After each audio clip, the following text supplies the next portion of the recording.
નમસ્કાર મિત્રો, તમારી જન્મ કુંડળીમાં બુધ ગ્રહ સારી પરિસ્થિતિમાં ન હોય, મજબૂત પરિસ્થિતિમાં ન હોય, અશુભ સ્થાનમાં બિરાજમાન હોય તો એકદમ સરળ અને શ્રેષ્ઠ ઉપાય આપની સમક્ષ આજે હું રાખીશ.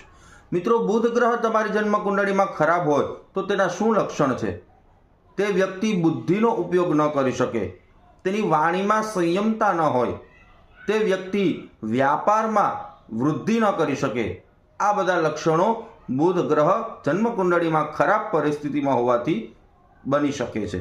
તો બુધ ગ્રહને મજબૂત કરવા માટે શું ઉપાય કરવો જોઈએ? બુધ ગ્રહને મજબૂત કરવા માટે બુધવારના દિવસે સવારે 6 થી 7ના સમયગાળામાં ભગવાન શિવજીના મંદિરે જવું જોઈએ. તમારે ત્યારે સાથે 1 મીટર લીલું કાપડ, 1 કિલો મગ અને 11 રૂપિયા દક્ષિણા ત્યાં જઈ અને દાન કરવું જોઈએ. અને તે દિવસે બુધવારના દિવસે તમારે ફળ આહાર લઈ અને વ્રત કરવું જોઈએ. અને કોઈ પણ જરૂરિયાતમંદ વ્યક્તિઓને તમારે તે દિવસે ભોજન કરાવવું જોઈએ. એકદમ શ્રદ્ધા, વિશ્વાસ અને ભાવપૂર્ણ ઉપાય કરશો તો બુધ ગ્રહ તમારી કુંડળીમાં એકદમ મજબૂત બનશે. નમસ્કાર.